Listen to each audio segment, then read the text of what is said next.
Assalamualaikum warahmatullahi wabarakatuh. Guru pembimbing Bapak Rizky Yoga Suratman yang saya hormati dan rekan-rekan siswa SMA Negeri 1 Wonogiri yang saya hargai. Alhamdulillah kita panjatkan puji syukur kepada Tuhan Yang Maha Esa untuk pertama-tama. Pada kesempatan kali ini saya Azil Alfawas dari kelas 10-3 akan menyampaikan tugas statistika yang saya rangkum, yang saya buat sebagai proyek pengganti ulangan. Rekan-rekan siswa yang saya hargai, untuk menyampaikan laporan ini, pertama-tama izinkan saya sampaikan bahwa yang dimaksud dengan statistika adalah salah satu cabang dari matematika yang pada prinsipnya merupakan suatu pengetahuan untuk mempelajari tentang pengumpulan data, pengolahan dan penganalisisan data serta penarikan kesimpulan berdasarkan analisis data, seperti yang dikatakan oleh Sujana pada tahun 2001.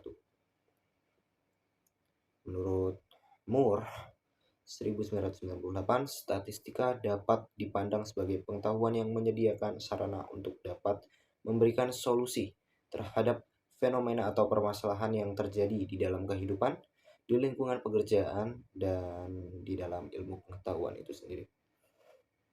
Jadi di sini penjelasan permasalahan dari laporan saya, yaitu tentang isu yang beredar saat ini adalah banyaknya remaja yang mengalami kekurangan gizi sehingga mengakibatkan tinggi badan yang tidak ideal. Sebagai siswa, saya ingin meninjau kebenaran isu tersebut. Saya mengumpulkan data terkait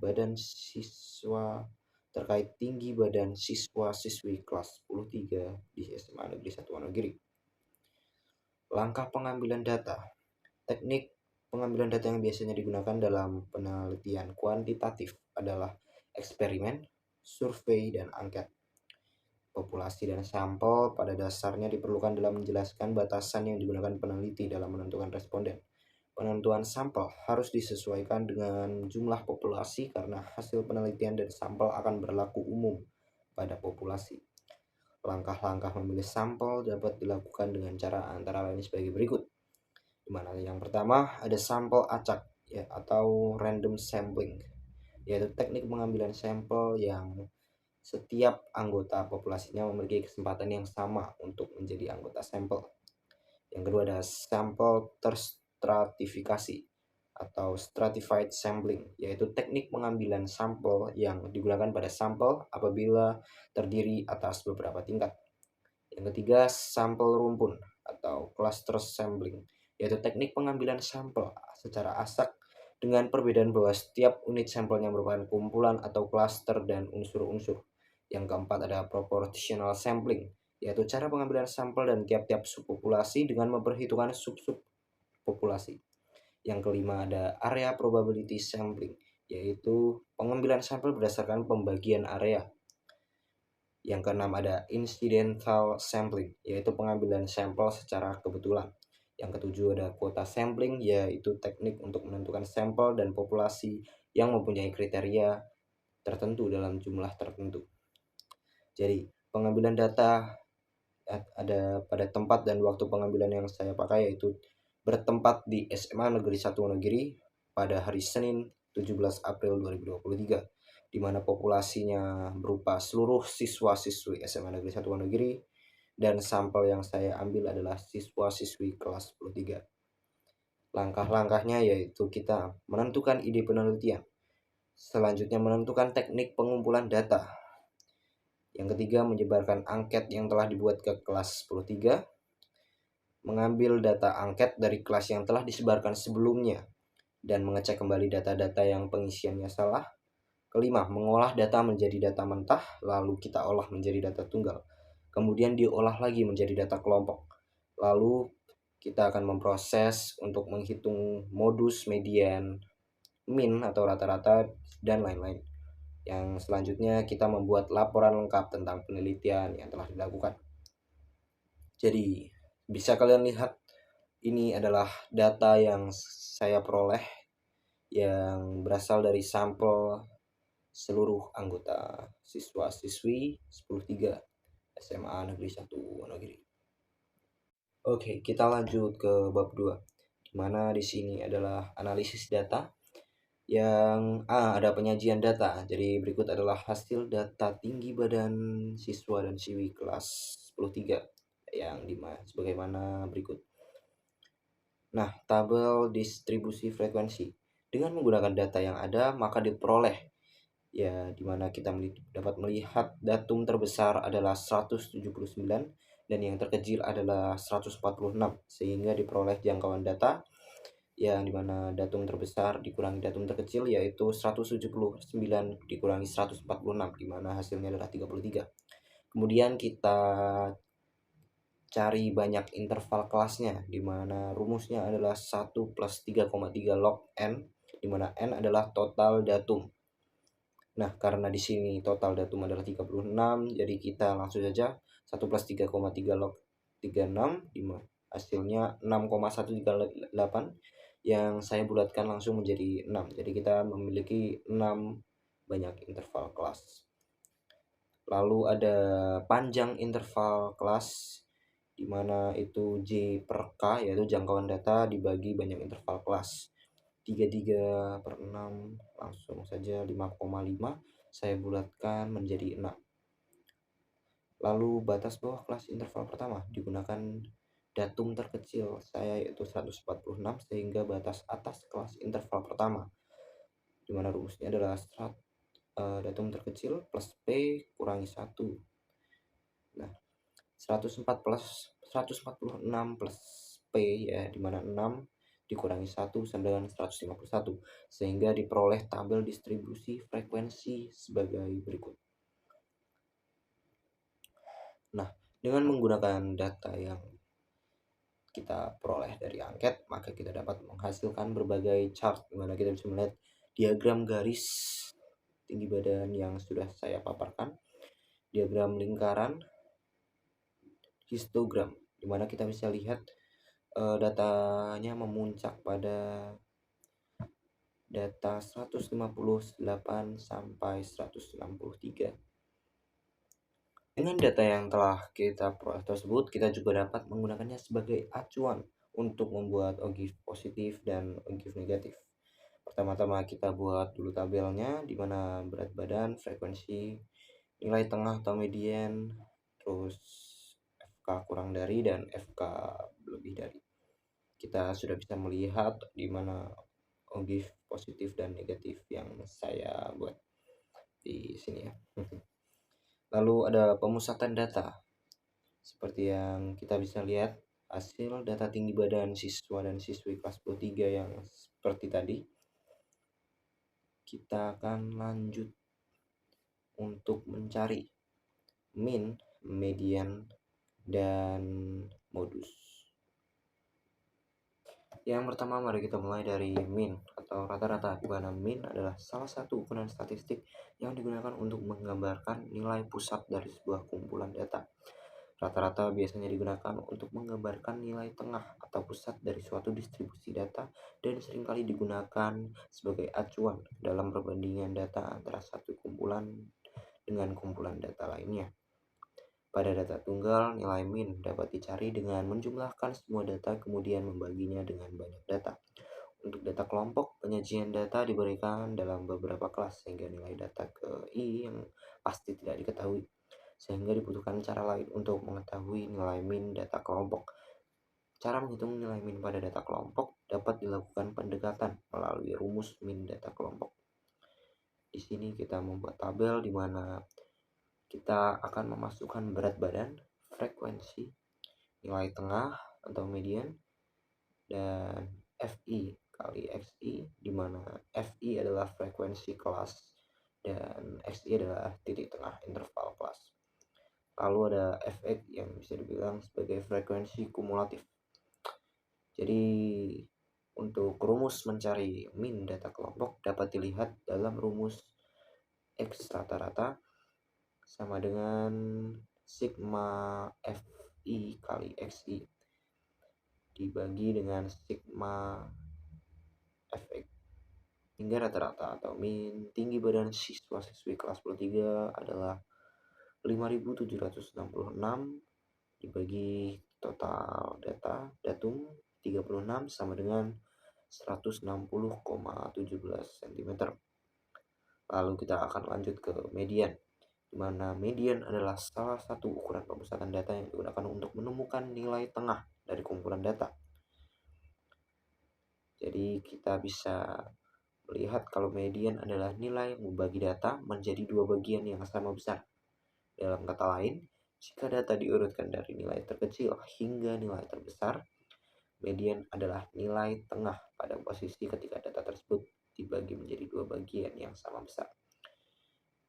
Rumus untuk menghitung rumus median data tunggal dengan data kelompok berbeda.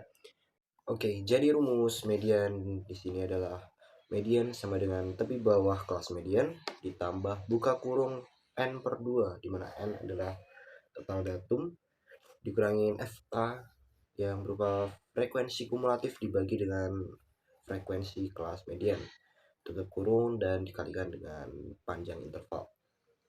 Jadi tepi bawah dari kelas median yang saya dapatkan yaitu 157,5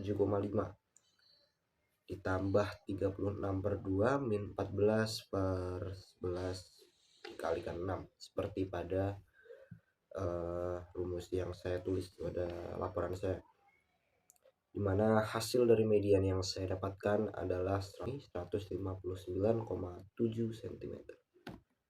Lalu yang terakhir, ada yang ketiga adalah modus, dimana adalah salah satu ukuran pemusatan data dalam statistik yang merupakan data atau kelas dengan frekuensi tertinggi dalam suatu kumpulan data.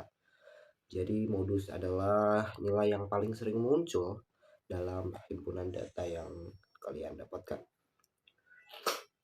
Rumus modus dapat dituliskan sebagai tepi bawah kelas modus ditambahkan dengan D1 yang berupa selisih antara frekuensi kelas sebelum kelas modus dan frekuensi kelas modus.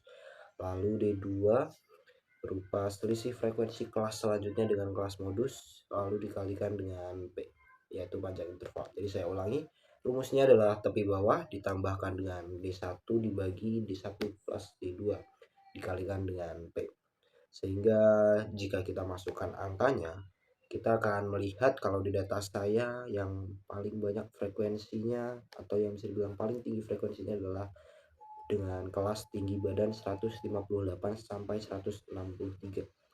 Jadi kita masukkan saja tepi bawahnya adalah 157,5 ditambahkan dengan selisih D1 atau bisa dibilang selisih kelas frekuensi sebelum modus dengan kelas modus yaitu 2, dan D1 plus D2 yaitu frekuensi kelas setelah modus dan kelas modus yaitu 6. Jadi langsung saja 2 per 2 plus 6 kita dapatkan 1,5. Jadi 157,5 ditambah 1,5 yaitu 159. Jadi kita mendapatkan modus dari data yang saya miliki yaitu 159 cm. Nah, untuk selanjutnya kita akan mencari letak data. Kita mulai dari kuartil ke-1, di mana kuartil sebelumnya perlu saya jelaskan, kuartil merupakan nilai yang membagi sekumpulan data yang urut menjadi 4 bagian yang sama, yaitu bagian yang pertama, bagian kedua, bagian ketiga, dan juga bagian keempat. Kuartil terbagi menjadi 3 yang didapat dari suatu gugus daya, yaitu kuartil 1, Hi1, kuartil 2, Hi2 atau median, dan kuartil 3, Hi3. Berikut merupakan rumus kuartil ke-1, yaitu dimana kuartil 1 sama dengan TB plus N per 4 min FK per F dikalikan dengan P, dimana TB adalah tepi bawah kelas kuartil, lalu FK adalah frekuensi kelas sebelumnya, frekuensi kumulatif kelas sebelumnya, dengan F adalah frekuensi kelas kuartil yang digunakan. Lalu N seperti yang tadi adalah total datum, dan P adalah panjang interval. Sehingga jika kita masukkan angka-angkanya, dimana TB yang kita dapatkan adalah 151,5 yang kita dapatkan dari tepi bawah kelas kuartil. Nah, kelas kuartil di sini kita dapatkan dari mana? Jadi kelas kuartil yang kita dapatkan itu berasal dari N per 4, total datum dibagikan dengan 4. Jadi itu adalah data ke-9, kita cari data ke-9 masuknya di mana. Di data yang saya miliki, frekuensi ke-9 itu berada di tinggi badan kelas 152 sampai 157 cm. Sehingga kita menemukan di bawah adalah 151,5 cm. Langsung saja kita masukkan berdasarkan rumus. Jadi kita akan menemukan 151,5 tambah buka kurung buka 4 kurangi 14 dibagi 6 dibagi 9, maaf, lalu dikalikan dengan 6. Jadi kita akan mendapatkan 151,5 ditambah minus 3,3 yang hasilnya adalah 148,2. Lalu kuartil ketiga hampir sama dengan kuartil pertama ke 1, kita hanya menambahkan n/4 itu menjadi 3n/4. Nah, jadi cara mencari kelas kuartilnya juga sama, yaitu 3n/4, di mana hasilnya adalah 27, dari datum yang saya miliki adalah 36. Jadi data ke-27 berdasarkan frekuensi kumulatif berada di kelas tinggi badan 164 sampai 169. Jadi tepi bawah yang saya gunakan adalah 163,5 tambah 4 min 25 per 6 dikalikan dengan 6. Jadi hasilnya adalah 163,5 plus 2, dan kuartil ketiga adalah 165,5. Selanjutnya kita masuk ke desil, di mana desil adalah salah suatu istilah yang menunjukkan pembagian data menjadi 10 bagian sama besar. Sebelum menemukan desil, data harus diurutkan terlebih dahulu ya. Ada 9 desil yang nantinya bisa membagi data menjadi 10 bagian sama besar. Nah, kita di sini akan mencari desil ke-8. Jadi berikut adalah rumus desil ke-8, yaitu adalah TB plus 8n/10 dikurangi FK per F dikalikan dengan P. Hampir sama dengan kuartil, di mana TB adalah tepi bawah kelas desil, FK adalah frekuensi kumulatif kelas sebelumnya, dan F adalah frekuensi kelas desil, dan P adalah panjang interval. Sehingga dengan menggunakan rumus tersebut kita harus mencari dulu kelas desilnya itu yang mana. Jadi kita langsung saja dikalikan dengan 8n/10, yaitu 8 kali 36 dibagi 10, yaitu 28,8. 28,8 kalau di data kita bisa melihat kalau frekuensi kumulatif 28,8 ada di kelas 164 sampai 169. Jadi kita bakalan ambil tepi bawah 163,5, lalu kita masukkan lagi. Jadi 28,8 dikurangi 25 dibagi 6 dikalikan dengan 6. Jadi langsung saja coret-coret. Jadi hasilnya adalah 163,5 ditambah 3,8. Jadi desil ke-8 hasilnya adalah 167,3. Lalu ada persentil ke-10, di mana persentil berasal dari kata persen atau per 100.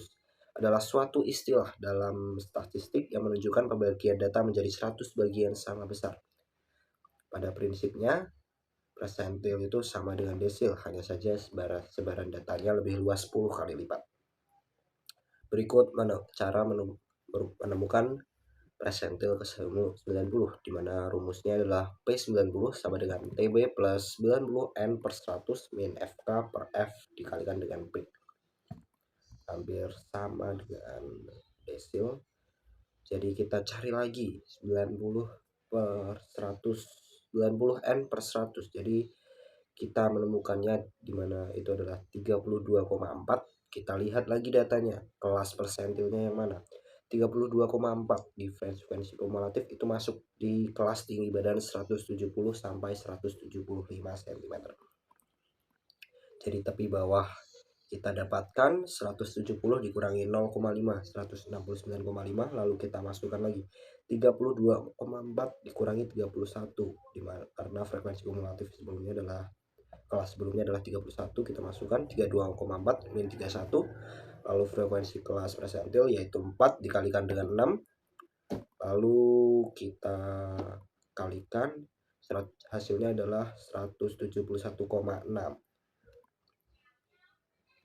Jadi dari hasilnya persentile ke-10 kita bisa dapatkan kalau itu adalah 171,6. Akhirnya kita masuk pada ukuran penyebaran. Sebelumnya izinkan saya menjelaskan, ukuran penyebaran data adalah suatu ukuran yang menyatakan seberapa besar nilai-nilai data berbeda atau bervariasi dengan nilai ukuran pusatnya, atau seberapa besar penyimpangan nilai-nilai data dengan nilai pusatnya. Untuk mencari simpangan rata-rata, variansi, dan simpangan baku akan lebih mudah jika kita melengkapi tabel sebagai berikut.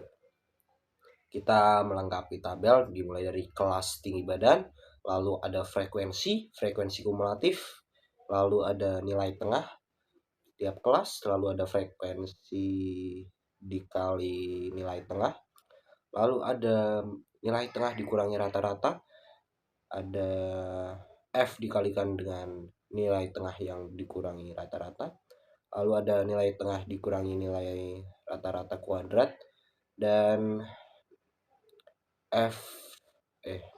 nilai tengah dikurangi nilai rata-rata kuadrat dikalikan dengan F. Perlu diketahui kalau data dalam tabel seperti ini adalah nilai mutlak, jadi tidak ada negatif ataupun bisa dibilang lebih kurang dari 0. Perlu saya beritahu bahwa nilai pada tabel ini bersifat nilai mutlak, sehingga tidak ada nilai negatif ataupun nilai kurang dari 0. Nah, untuk mencari rata-rata ya kita menggunakan rumus seperti tadi, yaitu sigma F dikalikan dengan frekuensi dikalikan dengan nilai tengah dibagi dengan nilai sigma frekuensi kumulatif, yang dimana hasilnya adalah 160,17. Simpangan rata-rata merupakan nilai rata-rata dari selisih setiap data dengan nilai min atau rataan hitungnya. Deviasi rata-rata sering dilambangkan dengan SR. Dalam rumus deviasi, rata-rata ukuran penyebaran data harus bertanda positif. Hal ini mempengaruhi simpangan rata-rata sehingga simpangan rata-rata menjadi kurang baik sebagai ukuran penyebaran data. Rumus simpangan rata-rata dapat dituliskan seperti berikut. SR sama dengan sigma F dan dikalikan dengan X min X rata-rata dibagikan dengan sigma F. Sehingga jika kita masukkan data yang sudah saya lengkapi di tabel, kita akan mendapatkan SR sama dengan 218,64 dibagikan dengan 36, sehingga SR-nya adalah 6,1. Kedua adalah variansi, di mana dalam teori probabilitas dan statistika, variansi atau yang bisa dibilang dari bahasa Inggris variance atau ragam suatu perubah acak atau distribusi probabilitas adalah ukuran seberapa jauh sebuah kumpulan bilangan tersebar. Variansi yang rendah mengindikasikan bahwa titik dan condong sangat dekat dengan nilai rata dan antara satu sama lainnya. Sementara variansi yang tinggi mengindikasikan bahwa titik data sangat tersebar di sekitar rata dan dari data satu sama lainnya. Rumus variansi dituliskan sebagai S kuadrat sama dengan sigma F dikalikan dengan X min X rata dikuadratkan dibagi lagi dengan sigma F. Jadi kita bisa masukkan datanya yang sudah saya tulis di tabel, yang sudah saya lengkapi.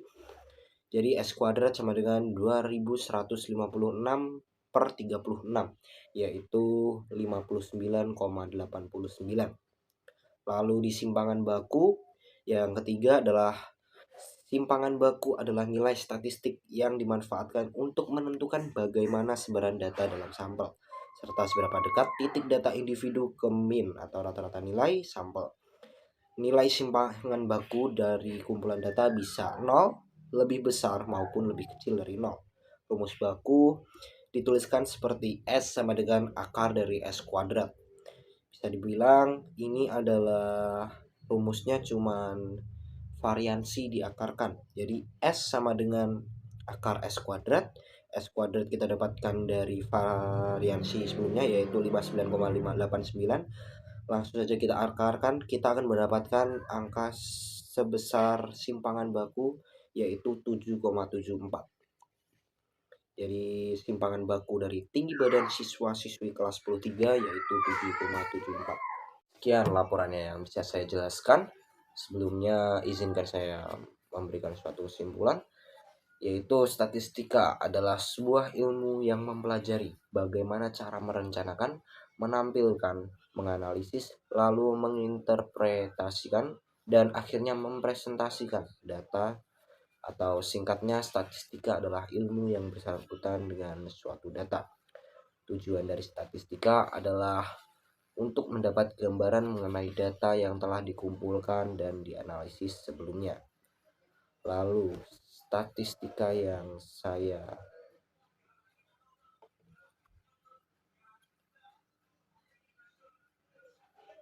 dengan laporan statistika yang saya buat diharapkan akan memberikan informasi yang berguna bagi perencanaan program kesehatan, penelitian medis, serta perusahaan pakaian dan peralatan olahraga, serta berguna untuk rekan-rekan sekalian untuk ilmunya. Sekian yang dapat saya jelaskan. Terima kasih. Mohon maaf jika ada kesalahan dan kekurangan. Wassalamualaikum warahmatullahi wabarakatuh.